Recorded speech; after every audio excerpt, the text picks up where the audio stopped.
This really is the beginning of a new era, and I think beginning is an important part of that sentence. This is the first time I think that, in a long time that Bungie has stood kind of on its own.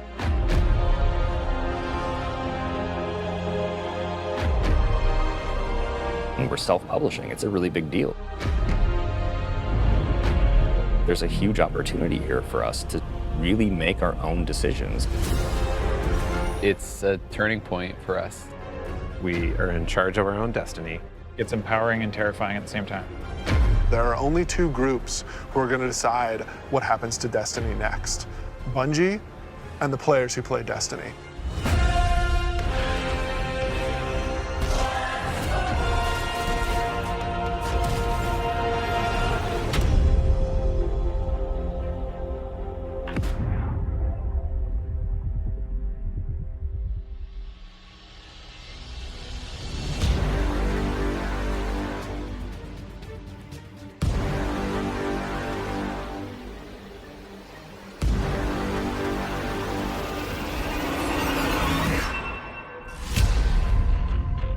So at its core, Shadowkeep is about returning to the moon. We haven't been in the moon in a while, since Destiny 1, and a lot's changed.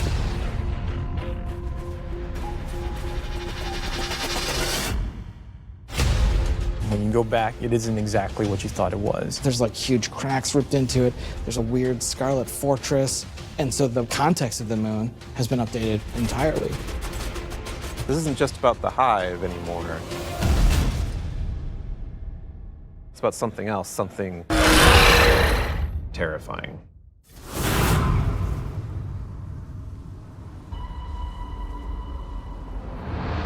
The moon this time around is something really scary that is playing on your fear in a way that hasn't happened before. Before it was, oh, it's a big giant thing and it's scary, but now there's actual some psychological elements to that. How long has it sat in silence, watching us? Much too long. Having Eris Morn come back instantly signals to players the tone shift and change. There's an undertone of threatening and psychological horror. You're all insufferable! We want to tap into what makes Guardians afraid. What are their worst fears? Shadowkeep refers to the things that Eris unleashed on the solar system. Nightmares are manifestations of a Guardian's past. What if the villains that you thought were well into the ground actually weren't, and they were being resurrected by the darkness? Eris is trying to figure out how she unleashed this kind of madness, and so she needs your help.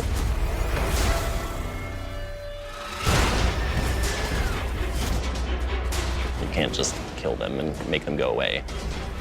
What if you can't do all of the things that you've grown accustomed to doing? Being unable to achieve what you're trying to achieve, no matter how hard you try. Players, they think we can deal with this. We killed Crota, we killed orcs. No big deal, right? Well, you're gonna get there and you discover it's a bigger deal than you even thought it could be. The darkness is actually a lot closer than you realized. Now you know my suffering.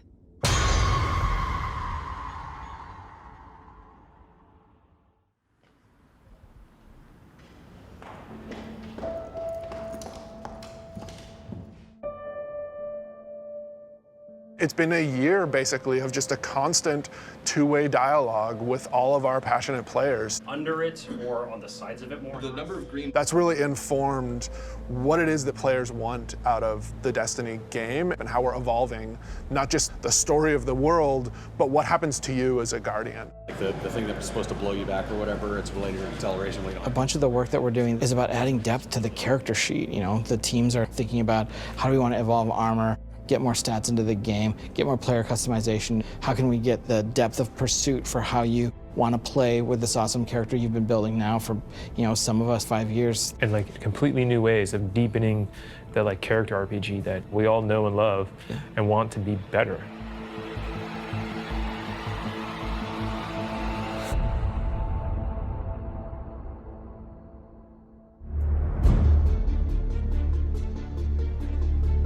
In Shadowkeep, we are fundamentally evolving the systems and moving the world forward. You want to bring some of that sci-fi element back to it, where it's like some like panels or exactly. something. We've been dancing this line between like, are we RPG enough? Are we not RPG enough? And now we're like, you know what? Screw it. Let's just go all in and just say like, hey, let's give players what they want. Allow them to kind of like customize the players and their habits and their game modes and all that stuff as much as they want to. So in Shadowkeep, what we're doing is changing the way that armor, perks, and mods work pretty significantly. Right now in the game, if you have an armor set that you like the look of, but you have another armor set that you like the way it plays, you're probably going to pick the one that you like the way it plays. Armor 2.0 is focused on allowing you to take the mods that you've unlocked and apply them to any given piece of armor. When I move my cursor over one of these mod sockets, it immediately shows me all of the mods that are available to me. Personally, I'm excited about the artifact. Players just get to kind of like fidget with these knobs and switches and do all the things that they want to do. When you get to this last tier, each of these perks gets relatively close to what an exotic might feel like. That's going to be a lot of fun. It's going to be a lot of fun.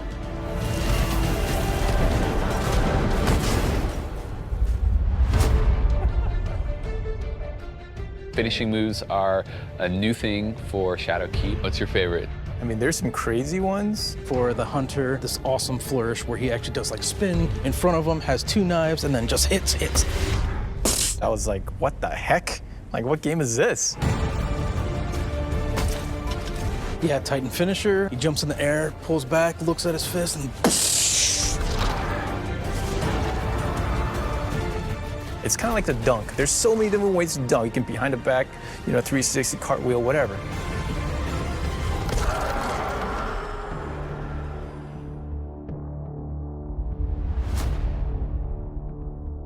We're in the playtest lab every day, trying to figure out what's good for the game, what do people want, what have they been asking for, trying new ideas. So I want to try, I added radar hiding. Let me know how it feels to get shot by the heavy bow. I am working on an exotic heavy bow, and I'm just working on figuring out some knockback, trying to see how big this, okay, that's probably too much, but you get the idea. This is an exotic trace rifle. Fire it on an enemy and it creates a big old crit spot. Here's a hand cannon that Victor's working on. It fires special ammo, and it's a little bit like a one-handed sniper. Like, it's actually our only hand cannon with a scope on it. Right now, it kind of lights you on fire if you keep firing it too much. We'll see. Some people like it, some people are kind of but we'll hammer it all out. All right, it's time. It's about to get loud in here. 1v1. 1v1 on the board. Oh! One of the things we really want to focus on, especially with Season 8 and the start of Shadowkeep, is a renewed focus on PvP. You're all on the other team. We're updating labs to include some much-loved game types from the past. We're also redoing a bunch of the playlists and how they work. But the really important thing for players to know is this is just the beginning. This is us building the foundation of what we're doing with the Crucible going forward.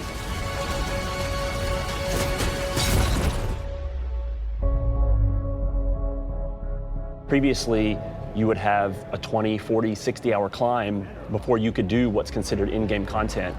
And now you can pretty much do that immediately. We want you to feel like you are in the end game from the moment you step on the planet. Leveling up your Guardian and becoming more powerful, overcoming dungeons, overcoming raids. For the raid, we had multiple destinations that we were considering, and Black Garden was like immediately top of the list. And everyone was like, yes, and I was like, yes, that's the one I wanted.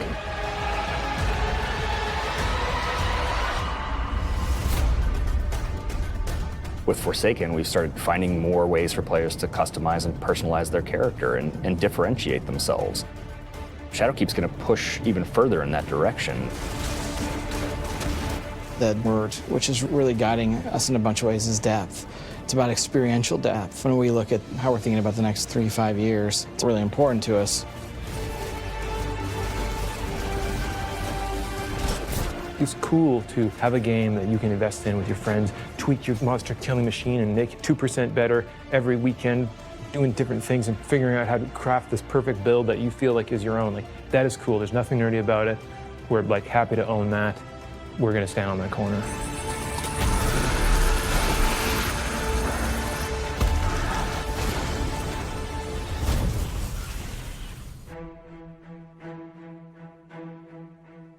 As things change, if the game doesn't feel like it's changing to meet the new landscape, it just all fall down. You know, part of our DNA is finding different ways to bring people together. We needed a way to crush the barriers between friends. We all have friends who could play Destiny, who are interested in it, but then we think about recommending it like, oh man, you're gonna have to play about 40 hours by yourself, and then you gotta pay all this money, and you know, maybe you should just play something else. And that can't be the story. We need an entry point for your friends to be able to get into Destiny. This is just simply about bringing people together to make it easy for players to enter this universe. There's a new entry point coming out in September called New Light, and New Light is a free-to-download experience. We're going to start off in the same place where Guardians first came into the world. Guardian. Guardian? Eyes up, Guardian. It worked. You're alive. You started in the Cosmodrome. You're going back. Going back. Yeah, blast from the past. Okay, it's not going to break orbit, but it just might get us to the city. It's as easy as come in, make a character, play the amazing introduction to the game,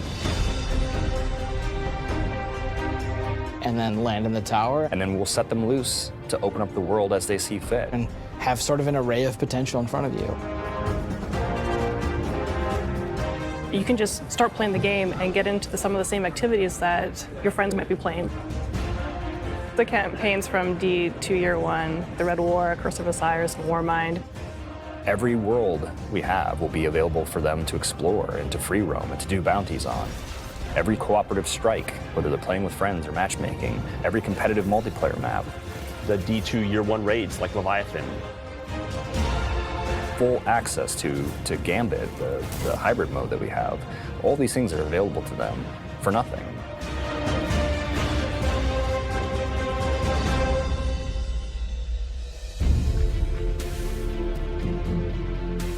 We've always said that Destiny is best when you play it with your friends, and we're trying to make it easier. So if your friends who are playing Destiny are on different platforms, we're adding cross-save so that you can move between the different platforms and play wherever your friends are. Like if I'm playing and I want to move over to my PC, I should have my character go with me. We want Destiny to meet you wherever you want to play, so that's incredibly important for us. We wanted cross-save before we shipped Destiny 2, right? Like a bunch of it was built. We just couldn't get there for capital R reasons. Many of those reasons have disappeared. So we are headed full steam ahead on that. And we got to figure out how we're going to get there and how we're going to give the players what they want.